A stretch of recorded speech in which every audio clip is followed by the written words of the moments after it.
Get your dirty hands off that dress before you stain it. Brad Thornton's voice cuts through the pristine silence of Gucci Beverly Hills like a whip. The pregnant black woman freezes, her fingers still touching the silk fabric of a $20,000 evening gown. Excuse me? Keisha Washington turns slowly, her 7-month belly prominent beneath her simple clothes. You heard me, that dress cost more than your car, hell, more than your house. Brad's eyes scan her dismissively. I'm here to purchase. Purchase? Brad laughs harshly. With what, food stamps? Listen, the McDonald's down the street is hiring if you need work. The words hit like physical blows. Keisha's jaw tightens, but her voice remains steady. I'd like to see your manager. I am the manager, and you're leaving. Now! When she doesn't move, his hand strikes her face with brutal force. Keisha touches her burning cheek, pulls out her phone, and whispers into it, Marcus. Something in her tone makes Brad's blood run cold. What he doesn't know is that he just made the biggest mistake of his life. 48 hours earlier, Brad Thornton's iPhone alarm pierces the silence of his cramped Studio City apartment at 5:30 a.m. The generic white walls and IKEA furniture tell the story of someone still climbing, still reaching for something better. He rolls out of his queen-sized bed, checking his phone for overnight emails from corporate. 3 unread messages wait, including one marked urgent from Regional Director Patricia Hayes. Brad, Q4 numbers are down 12% across the Beverly Hills location. Corporate is reviewing management positions for 2025. Need immediate improvement in sales metrics. Promotion to regional depends on December performance. PH. The message hits like ice water. 8 years of 70-hour weeks. 8 years of smiling at customers who spend more on a handbag than he makes in 6 months. 8 years of watching lesser managers get promoted while he remains stuck in the same golden cage. He screenshots the email, adding it to a folder labeled Motivation that contains 47 similar messages spanning the last 3 years. His morning ritual begins with military precision. 20-minute workout in his living room. Protein shake made with generic powder bought in bulk from Costco. Shower with drugstore shampoo that he'll later cover with expensive cologne samples taken from the store. The irony isn't lost on him. He sells luxury he can't afford, surrounded by wealth that remains perpetually out of reach. The drive to Beverly Hills takes 53 minutes in traffic, giving him time to rehearse conversations with high-value customers. He practices his smile in the rearview mirror, adjusting his expression until it reaches the perfect balance of respectful and confident. The transition from his modest apartment to the gleaming streets of Beverly Hills happens gradually, each mile marking his ascent into a world where he belongs by employment, but not by birth.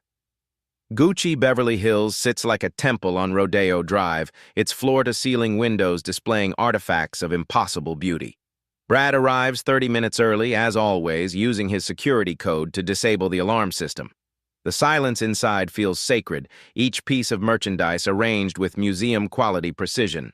He walks the perimeter slowly, adjusting handbags by millimeters, ensuring every surface gleams without fingerprints. The opening checklist takes exactly 27 minutes. Check inventory against yesterday's sales report. Verify cash drawer accuracy. Test security cameras, 12 angles covering every corner, every blind spot eliminated. Review the previous day's customer interaction notes, looking for patterns for opportunities missed. Sarah Carter, his assistant manager, arrives precisely at 8:45. Her punctuality, one of the reasons he trusts her above the other staff. Morning, Brad. Coffee? She holds up a Starbucks cup, the daily peace offering that maintains their professional relationship.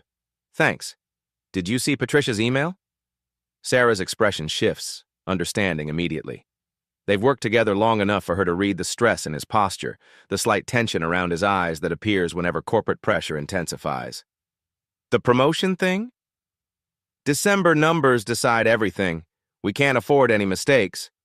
The first customers arrive at 10 a.m. sharp. Mrs. Whitmore and her daughter, Beverly Hills royalty, who drop $15,000 without blinking. Brad activates his performance mode, becoming the person these customers expect. Knowledgeable, deferential, invisible until needed. He watches them browse, calculating commission percentages in his head, wondering if their casual purchase will be enough to move his monthly numbers into acceptable territory. By noon, the pattern is established. 6 customers, 4 sales, $38,000 in revenue. Respectable, but not exceptional. During his lunch break, Brad sits in the employee break room scrolling through LinkedIn, reading about former colleagues who've escaped retail management for corporate positions. Mark Thompson now works in luxury brand development. Jennifer Liu moved to corporate buying. Everyone seems to be advancing except him. "You know what the problem is?" he says to Sarah as they prepare for the afternoon shift. "The clientele is changing. People who can't afford to be here, treating this place like a tourist attraction." Sarah looks uncomfortable but doesn't respond. She's learned to navigate Brad's frustrations without commenting on the underlying implications. The afternoon brings a steady stream of browsers, tourists with cameras, young women taking Instagram photos, teenagers whose parents wait impatiently by the door.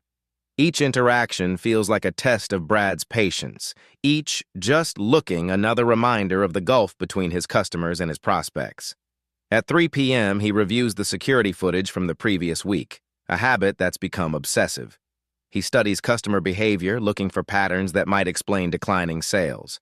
The footage reveals uncomfortable truths, subtle moments when his demeanor shifts based on customer appearance, microsecond judgments that affect his service quality. He tells himself it's about efficiency, about reading which customers are serious buyers versus casual browsers. The employee handbook sits on his desk, open to the section on inclusive customer service excellence. Corporate mandates that all customers receive identical treatment regardless of appearance, background, or perceived purchasing power. Brad has memorized these policies, recited them in training sessions, signed annual acknowledgement forms, but policy and practice diverge in the gray areas, in the split-second decisions that determine who receives the full luxury experience versus polite dismissal. Evening cleanup begins at 7 p.m., after the last customer leaves with a satisfied smile and a Gucci shopping bag. Brad counts the register, balances the books, checks each piece of merchandise against its assigned location. The numbers for today look promising. $67,000 in sales, commission percentages that inch him closer to monthly targets. But it's not enough. It's never enough. His drive home reverses the morning journey, each mile returning him to his modest reality. The apartment feels smaller after spending 10 hours surrounded by marble and gold fixtures. He microwaves dinner while reviewing tomorrow's schedule, planning approaches for customers he's never met, rehearsing responses to objections he can't predict. Before sleep, Brad sets his alarm and checks the corporate email one more time. No new messages, but the morning will bring fresh pressure, new targets, another day of proving his worth to people who see him as replaceable.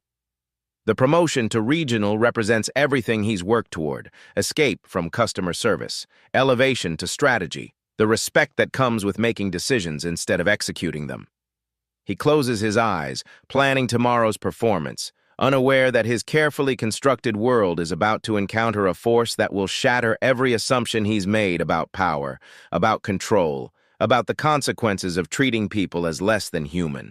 The next morning will bring a customer who doesn't fit his predetermined categories, and the judgment call he makes will transform both their lives in ways he cannot possibly imagine. The morning sun casts geometric shadows through Gucci's floor-to-ceiling windows as Brad adjusts his tie and surveys his domain. Today feels different, charged with possibility. Yesterday's sales figures exceeded expectations, and Patricia Hayes sent a brief but encouraging email. "Keep this momentum. Regional is watching." The words replay in his mind like a mantra as he positions himself behind the marble counter, lord of his temporary kingdom. At 10:47 a.m., Keisha Washington enters the store with the measured gait of someone carrying precious cargo. Her 7-month pregnancy shows prominently beneath a simple black dress, her comfortable flats silent against the polished marble. She pauses just inside the threshold, allowing her eyes to adjust to the carefully orchestrated lighting that makes every piece of merchandise appear divinely illuminated. Brad's trained gaze catalogs her immediately. No designer handbag, no obvious jewelry, clothes that suggest middle-class comfort rather than luxury spending power. His internal calculator runs rapid calculations. Likely browser, possible small purchase, probably not worth premium attention. He signals Sarah with a subtle head gesture, their practiced communication indicating she should handle this customer while he focuses on higher-value prospects. Keisha moves through the store with deliberate purpose, her fingers trailing across silk scarves and leather goods with genuine appreciation. She pauses before a display of evening gowns, studying the construction details with an educated eye that recognizes quality craftsmanship. Her hand rests protectively on her belly as she examines a midnight blue creation adorned with hand-sewn crystals. "The beadwork is exquisite," she murmurs to herself, unaware that Brad has positioned himself within listening distance. Sarah approaches with professional warmth. "Good morning. Can I help you find anything specific today?" "I'm looking for something elegant for a charity gala this Saturday, something that accommodates—" Keisha gestures gracefully toward her pregnancy, "my current situation." Brad's interest sharpens. Charity galas represent serious money, the kind of events where his wealthy customers showcase new purchases, but the disconnect between Keisha's appearance and the implied financial commitment triggers his skepticism. He's seen this before. People who attend events above their economic station, renting or borrowing attire they can't afford to purchase. "Our evening collection starts around $8,000, Sarah explains gently, watching for the customer's reaction. "That's fine. I'd like to see what you have in size 12, preferably with some accommodation for maternity needs." Brad steps forward, his territorial instincts activated. This is his store, his commission opportunity, his decision to make about resource allocation. Sarah defers automatically, recognizing the hierarchy that governs their daily interactions. "Ma'am, I should mention that our evening wear requires significant alterations for maternity fitting. The process typically takes 2 to 3 weeks, and Saturday is—" He pauses dramatically, checking his Rolex. 4 days away. Keisha's expression remains composed, but something flickers in her eyes, not embarrassment, but calculation. "I understand the timeline. Money isn't the constraint here." The phrase triggers Brad's defensive mechanisms. In his experience, people who explicitly state that money isn't an issue are usually the ones for whom it's the primary obstacle. Wealthy customers never need to announce their financial capacity. They simply purchase without discussion. "I appreciate your interest, but these pieces require careful consideration.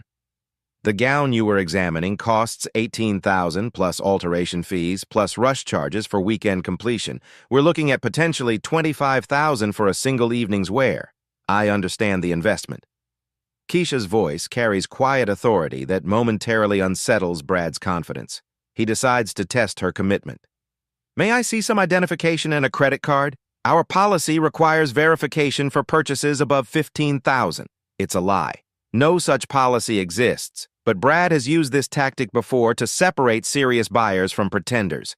Legitimate customers comply without hesitation, while others make excuses or leave quietly. The request serves as his personal filtering system, protecting his time and commission potential from false leads. Keisha opens her purse with deliberate calm, producing a driver's license and a black American Express Centurion card. The metal card catches the boutique's lighting, its weight and distinctive design immediately recognizable to anyone in luxury retail.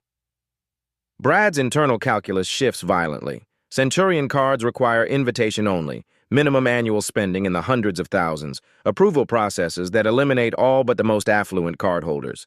He examines both items carefully, searching for signs of forgery or fraud. The license appears authentic. Keisha, Washington, address in Beverly Hills' most exclusive zip code, expiration date 2 years future. The Centurion card shows natural wear patterns consistent with regular use, no obvious tampering or duplication markers. "I'll need to verify this card," Brad announces, his tone carrying more authority than the situation warrants. "Of course." Keisha settles into a nearby chair, her hand automatically moving to support her lower back. The gesture is unconscious, natural, the body language of someone genuinely pregnant rather than performing pregnancy for sympathy or advantage. Brad retreats to his office, ostensibly to process the verification, but actually to recalibrate his approach. The Centurion card represents legitimate wealth, but its presence on someone who doesn't project traditional luxury markers creates cognitive dissonance. His worldview depends on visual cues aligning with economic reality. When they diverge, his training suggests suspicion rather than adaptation. The credit verification returns positive within 30 seconds. Available credit limit, no limit displayed. Recent transaction history, multiple five-figure purchases across luxury retailers in Beverly Hills, New York, and Paris. Payment history, flawless. The data confirms what Brad doesn't want to acknowledge. This customer possesses the financial resources to purchase anything in his store. He returns to find Keisha studying her phone, responding to what appears to be business emails. Her posture and phone manner suggest executive-level responsibility, someone accustomed to making decisions rather than seeking approval. The disconnect between his initial assessment and accumulating evidence creates an uncomfortable tension he chooses to resolve through continued skepticism rather than revised judgment. The card verifies, but I'm concerned about the alteration timeline, he says, returning her identification. These aren't off-the-rack pieces. They require specialized fitting, custom adjustments. Saturday delivery seems unrealistic. Keisha looks up from her phone, and for the first time, Brad glimpses something steel-hard beneath her polite exterior. I'm sure you'll find a way to make it work. The gala is important to me. Something in her tone suggests that what's important to her tends to happen, regardless of obstacles or inconvenience to others. Brad feels the first stirring of genuine unease, as if he's misjudged not just her financial capacity, but something far more fundamental about the power dynamics in this room. The afternoon sun has shifted, casting longer shadows through the boutique windows, and Brad realizes that his comfortable assumptions about customer categories and social hierarchies are about to be tested in ways he never anticipated. The Centurion card sits on Brad's marble counter like a dark mirror, reflecting the boutique's crystal lighting in ways that make him increasingly uncomfortable. He's handled these cards before, perhaps a dozen times in 8 years, and each encounter involved customers whose appearance immediately telegraphed their wealth. Hermes bags, Cartier watches, the subtle markers that announce financial aristocracy before a word is spoken. Keisha Washington possesses none of these visual cues, creating a cognitive dissonance that Brad's rigid worldview cannot easily accommodate. There seems to be an issue with our card processing system today, he announces, his voice carrying the artificial authority of someone manufacturing obstacles. Technical difficulties with high-limit transactions. Keisha's eyebrows rise slightly, the first crack in her composed facade. I see. What would you suggest?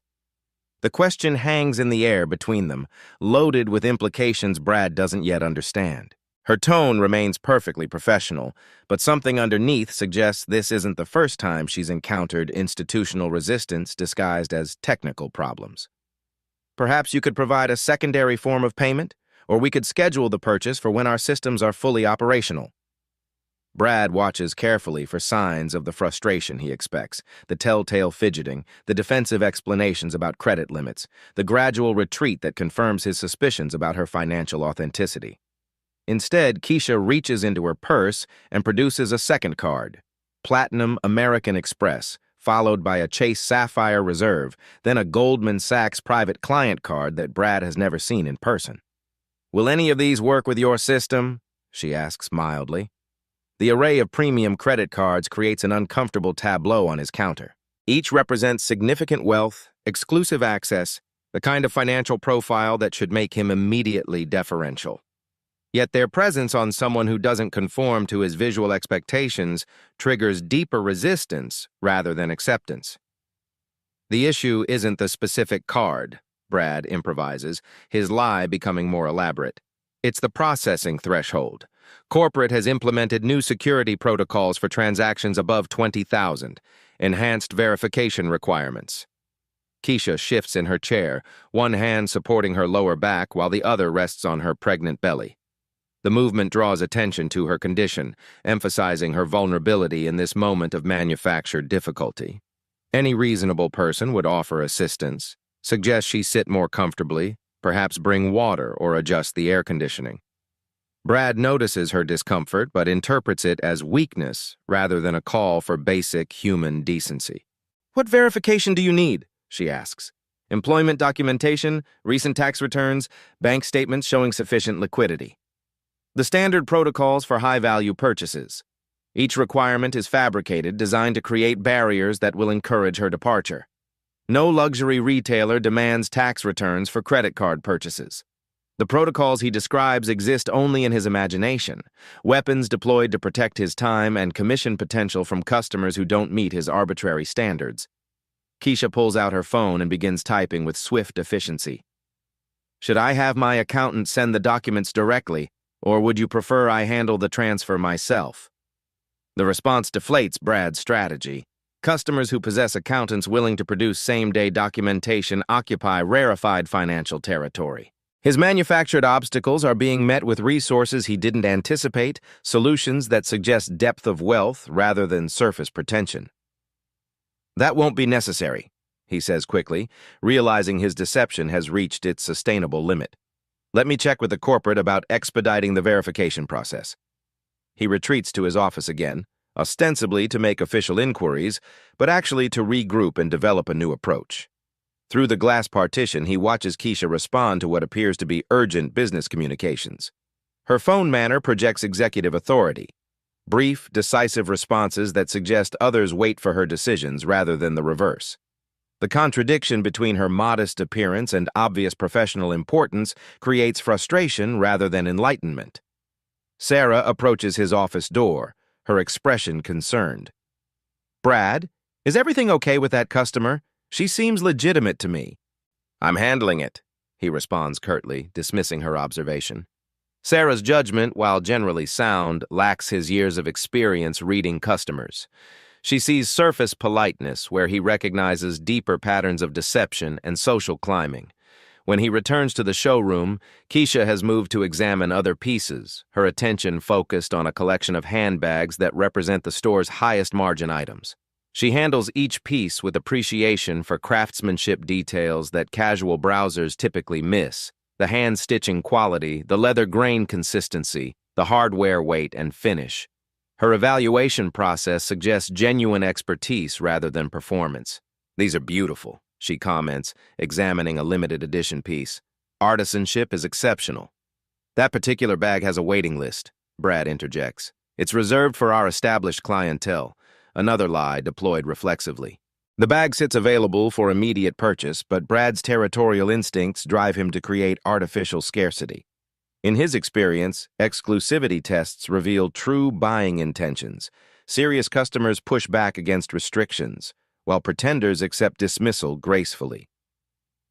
I understand, Keisha replies. Perhaps you could add me to the waiting list? Her response again defies his expectations. Instead of challenging the restriction or providing credentials that would justify special treatment, she accepts the process and requests inclusion. The reaction suggests someone accustomed to luxury retail protocols, familiar with waiting lists and allocation systems that govern high-end purchases. That would require establishing a purchase history first, Brad continues, adding layers to his fictional barriers. The waiting list prioritizes customers with significant annual spending. Keisha's phone buzzes with an incoming call. She glances at the screen, and for the first time, her composure shifts slightly. Not toward stress or anxiety, but toward the focused attention that indicates important business requiring immediate response. Excuse me, I need to take this, she says, moving toward the boutique's entrance for privacy. Brad watches through the window as she conducts what appears to be a complex business negotiation. Her body language projects confidence and authority, hand gestures that emphasize key points, facial expressions that suggest she's providing direction rather than receiving instruction. The conversation lasts several minutes, and when she returns, something subtle has changed in her demeanor. I apologize for the interruption, she says. Business doesn't always respect personal schedules. What kind of business? Brad asks, his curiosity finally overcoming his pretense of disinterest. Keisha smiles for the first time since entering the store, and the expression contains depths that make Brad suddenly inexplicably nervous. The kind that values efficiency and respects people's time. The words carry weight beyond their surface meaning, as if she's delivering a message rather than making conversation. Brad feels an uncomfortable shift in the room's dynamic, as though the power balance he's assumed throughout their interaction might not be what he believed. Outside, afternoon traffic begins building on Rodeo Drive, The familiar rhythm of Beverly Hills commerce continuing obliviously while inside the boutique, forces neither participant fully understands are aligning toward an inevitable collision. The atmosphere in Gucci Beverly Hills has grown thick with unspoken tension, like the heavy air before a thunderstorm. Brad's manufactured obstacles have created a standoff that neither participant seems willing to abandon. Keisha stands near the evening gown display, her hand resting on her pregnant belly, while Brad positions himself between her and the merchandise like a guard protecting sacred relics from unworthy hands. Sarah watches from behind the accessories counter, her discomfort growing with each passing minute. 8 years of working retail have taught her to recognize dangerous customer interactions, moments when pride and prejudice override common sense and customer service training. The current situation exhibits all the warning signs of an incident that will require damage control, corporate notifications, and potentially legal review. Her instincts scream at her to intervene, but Brad's hierarchical authority keeps her frozen in place. "Ma'am, I think we've reached an impasse here," Brad announces, his voice carrying the finality of someone who believes he holds ultimate authority. "Our verification processes are quite thorough, and rushing them would compromise our security protocols." The lie flows smoothly from his lips, polished by years of practice in creating barriers for customers he deems unworthy. He's perfected the art of institutional gatekeeping using corporate language to mask personal prejudices, transforming discrimination into policy enforcement. Keisha turns slowly, and something in her movement suggests a decision has been reached. Not the frustrated retreat Brad expects, but a shift toward a different kind of engagement altogether. Her posture straightens despite her pregnancy, projecting an authority that seems to emerge from some deep reservoir of confidence that Brad has consistently underestimated. "I understand you have procedures," she says, her voice maintaining its professional calm. "But I also understand when those procedures are being selectively applied." The accusation hangs in the air like a challenge, cutting through Brad's pretense with surgical precision. He feels heat rising in his chest, the familiar anger that surfaces when his authority is questioned by people who don't understand the complexity of his position. He spent 8 years mastering the delicate balance of luxury retail, learning to navigate between corporate demands and customer expectations, developing instincts that separate serious buyers from time wasters. "I don't appreciate the implication," he responds, his professional mask slipping slightly. "I treat all customers according to the same standards. Do you?" Keisha's question carries the weight of someone who has observed his interactions throughout the morning, cataloging the differential treatment that Brad considers normal business practice. She's watched him defer to other customers with obvious wealth markers, seen the immediate service and respectful attention they received without question or verification. Through the boutique's windows, other customers pass on Rodeo Drive, their shopping bags and casual expressions testament to successful retail experiences elsewhere. Mrs. Whitmore exits Harry Winston with a smile and a distinctive shopping bag, having completed a transaction that probably exceeded Keisha's intended purchase by several multiples. The contrast couldn't be sharper. 2 very different retail experiences occurring within the same luxury corridor. "Ma'am, I'm going to have to ask you to leave," Brad says, his voice rising slightly as his control over the situation continues to deteriorate. "You're disrupting other customers." The store contains no other customers.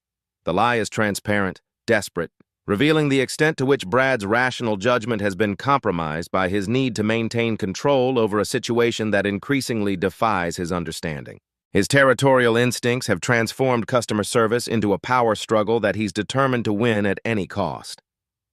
"I'm not disrupting anyone," Keisha replies calmly, her composure contrasting sharply with Brad's growing agitation. "I'm trying to make a purchase." "A purchase you clearly can't afford," Brad snaps, his filter finally failing completely.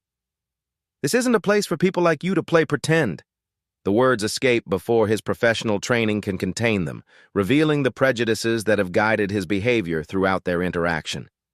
Sarah audibly gasps from across the store, recognizing the legal and professional catastrophe Brad has just created.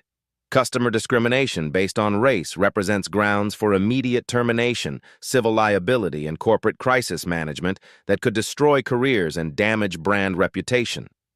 Keisha's expression doesn't change, but something shifts in her eyes. Not anger, but a kind of cold recognition. She's heard these words before, faced these assumptions in boardrooms and business meetings, learned to navigate a world where her appearance triggers judgments that her accomplishments contradict. The familiar sting of prejudice washes over her, but underneath runs a current of something harder, more dangerous. "People like me?" she asks quietly, each word measured and deliberate. Brad realizes his mistake but doubles down rather than retreating, his pride preventing the apology that might salvage the situation.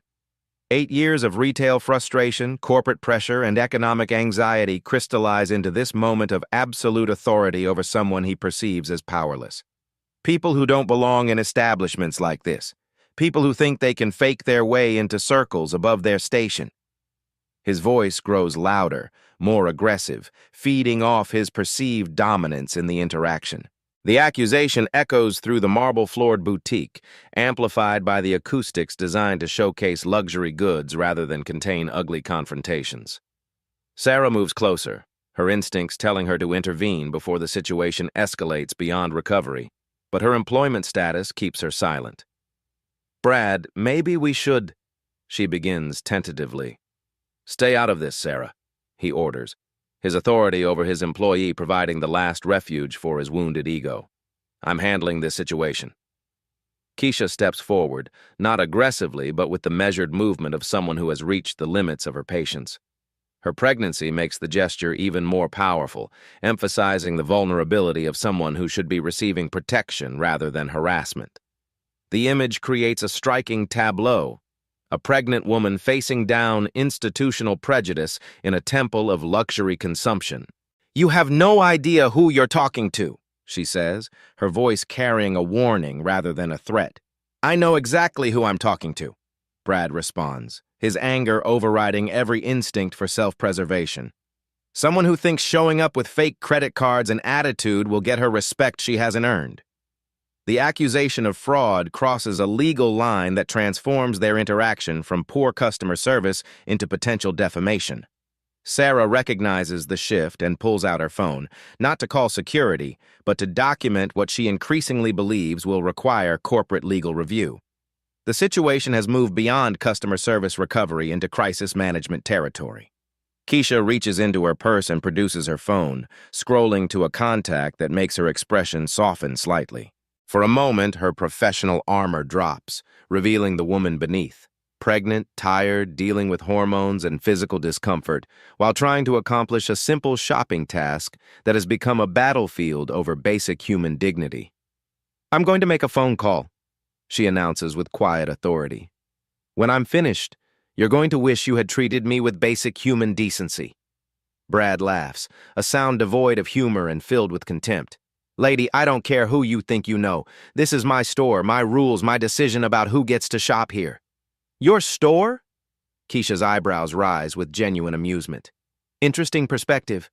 She begins dialing, and something about her posture while placing the call triggers alarm bells in Brad's subconscious. This isn't someone calling for support or validation. This is someone activating resources, initiating processes that will have consequences he cannot predict or control. Her body language projects the confidence of someone accustomed to having her calls answered immediately, her requests prioritized, her problems solved efficiently. "Don't waste my time with whatever performance you're planning," Brad says, but his voice carries less conviction than before. When Keisha attempts to move toward the store's entrance for privacy during her call, Brad makes the decision that will define both their futures. He steps directly into her path, using his physical presence to intimidate a pregnant woman into compliance with his arbitrary authority. The gesture represents the ultimate abuse of his positional power, threatening someone in a vulnerable condition to maintain psychological dominance. "You're not going anywhere until we resolve this," he declares, his voice shaking with adrenaline and misplaced righteousness. The confrontation has attracted attention from pedestrians outside, their faces pressed against the boutique's windows as they witness what appears to be harassment of a pregnant customer by store management. Several people pull out phones, recognizing the potential significance of documenting what unfolds next. Sarah realizes that whatever happens will occur under public scrutiny, with witnesses and recording devices capturing every moment for potential social media distribution. Keisha looks up at Brad, her expression shifting from patience to something harder, more final. "Move," she says simply, the word carrying absolute authority. "Make me," Brad responds, the playground taunt revealing how completely his professional judgment has been abandoned in favor of primitive dominance displays. When Keisha takes a step forward, not aggressively, but with the quiet determination of someone who will not be physically intimidated, Brad's hand moves faster than his brain can process consequences. The slap connects with her cheek with a sound that echoes through the boutique like a gunshot, the crack of palm against skin seeming to freeze time itself in a moment of absolute moral clarity. The silence that follows feels eternal, witnessed by Sarah, by pedestrians outside, by security cameras that record everything in digital permanence. Keisha touches her face, feeling the sting spread across her skin, while Brad stares at his own hand as if it belongs to someone else. In that suspended moment, Keisha speed dials Marcus White King and speaks 4 words that will change everything. Someone made a mistake. The 34th floor of Goldman Sachs Tower gleams with the sterile perfection of financial power. Marcus Washington sits behind a curved desk made from a single piece of Brazilian rosewood, his attention divided between 6 monitors displaying real-time market data from around the globe. Numbers cascade in green and red streams, cryptocurrency valuations, forex movements, algorithmic trading patterns that respond to his commands with mechanical precision. At 34, Marcus controls financial networks that most people cannot comprehend. His hedge fund manages $47 billion in assets, but that represents only the visible portion of his empire. Underground, he orchestrates cryptocurrency movements that can destabilize entire national economies, manipulates market sentiment through carefully timed social media campaigns, and maintains relationships with power brokers who prefer to operate in shadows rather than boardrooms. His phone displays 17 missed calls from various business contacts, but when Keisha White King appears on the screen, everything else becomes irrelevant. He answers before the first ring completes, his voice immediately shifting from the calculated coldness he uses with business associates to something warmer, more protective. "Hey, beautiful. How's shopping going? Someone just put their hands on me." The words hit Marcus like ice water in his veins. His body goes completely still, every muscle tensing as his mind processes the implications. In their 5 years together, Keisha has faced discrimination, microaggressions, and institutional barriers, but physical violence represents a line that transforms his response from economic pressure to something far more personal and permanent. "Where? Who?" His voice carries the deadly calm that his enemies have learned to fear. "Gucci, Beverly Hills. The manager, Brad something. I'm fine, the baby's fine, but..." Keisha's voice carries controlled anger rather than fear, which somehow makes Marcus's rage burn hotter. She shouldn't have to maintain composure after being assaulted. She shouldn't have to manage his emotional response while dealing with her own trauma. "I'm fine, baby's fine. Just thought you should know." Marcus closes his eyes, visualizing Keisha 7 months pregnant, trying to shop for their charity gala, encountering the kind of prejudice that his wealth and power are supposed to shield her from. The image of someone striking his pregnant wife triggers something primitive in his chest, a protective fury that threatens to override his strategic thinking. "I'll handle it. Go home, now." He hangs up and immediately begins typing commands into his computer system. Within seconds, his screen fills with information about Brad Michael Thornton, age 38, Beverly Hills resident, Gucci employee for 8 years. Social security number, credit history, employment records, family background. The digital trail that defines a modern life spreads across his monitors like an X-ray revealing every vulnerable organ. Marcus reaches for his secure phone line, the encrypted device that connects him to a network of financial operatives who execute his instructions without questions or moral reservations. These are not criminals in the traditional sense, but specialists who understand that wealth, properly applied, can accomplish anything that violence or intimidation might achieve, with far less risk and infinitely more precision. "Jimmy, I need a complete workup on someone, everything." He reads Brad's information while his fingers continue typing, accessing databases that most law enforcement agencies cannot penetrate. Financial records, employment history, family assets, debt obligations, insurance policies, investment accounts. I want to know where every dollar came from and where it's going. The response comes back within minutes. Brad Thornton earns $68,000 annually plus commission, maintains a modest investment portfolio, carries standard debt loads for someone his age and income level. His parents own property in Pasadena worth approximately $800,000. His sister works in marketing. His ex-wife received a small settlement 3 years ago. A perfectly ordinary financial profile belonging to someone who has just made an extraordinarily dangerous enemy. Marcus opens a new application that connects him to currency markets operating beyond traditional regulatory oversight. His fingers move across the keyboard with surgical precision, initiating a sequence of events that will unfold over the coming hours like dominoes arranged by a master strategist.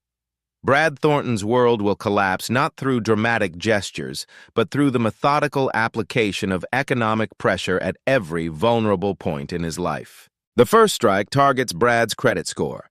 A few keystrokes trigger algorithmic trading patterns that create artificial debt obligations, phantom charges that will appear on his credit report as legitimate financial commitments. His score will drop by 200 points within the hour, automatically triggering review clauses in his existing loan agreements. Next, Marcus accesses real estate databases to identify Brad's apartment building ownership structure.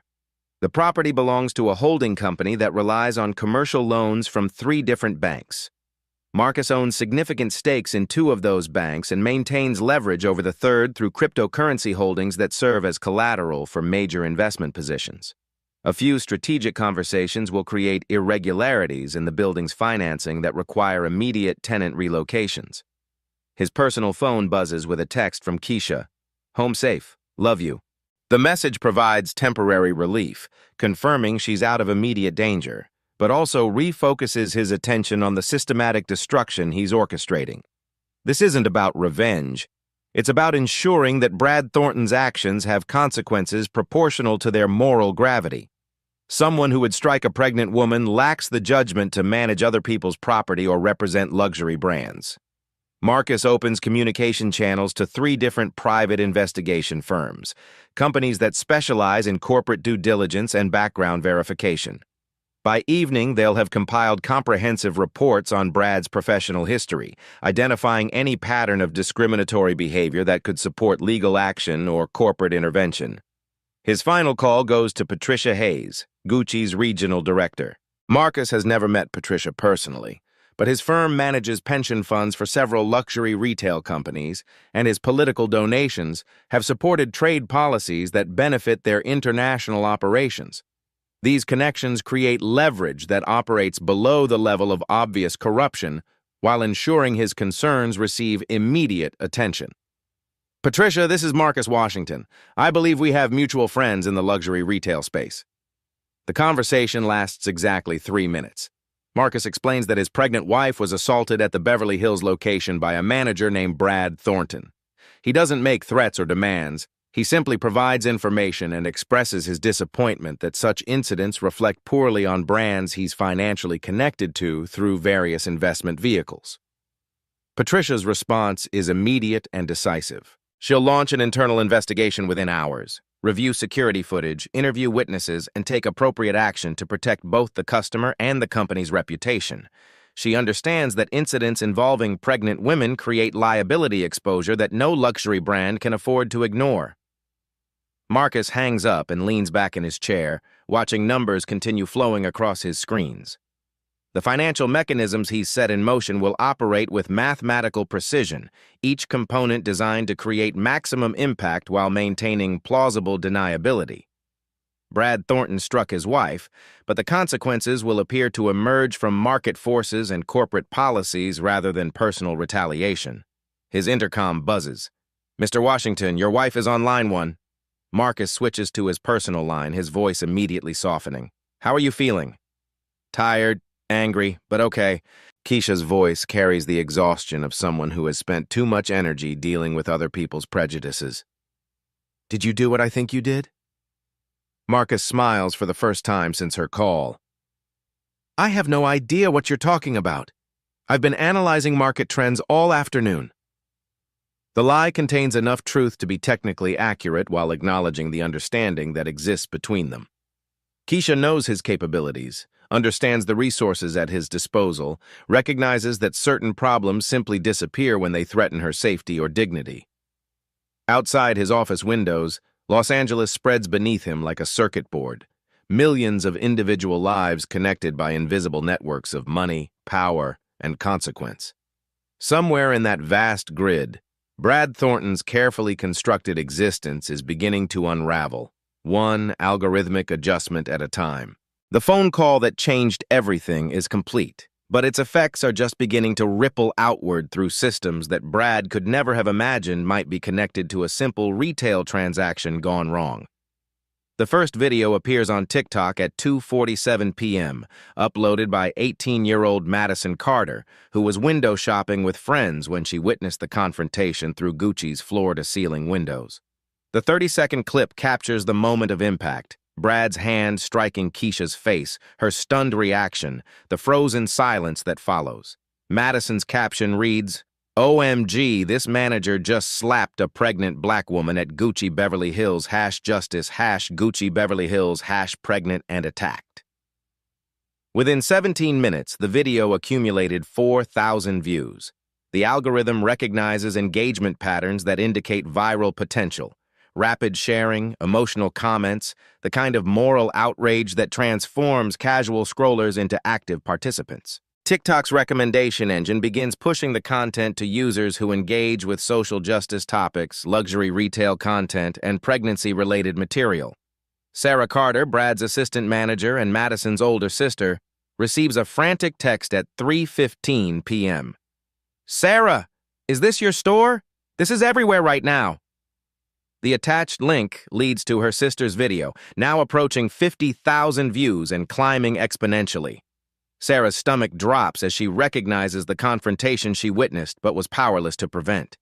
Her position in the hierarchy kept her silent during the incident, but now the silence feels like complicity. The video spawns immediate remixes and response content.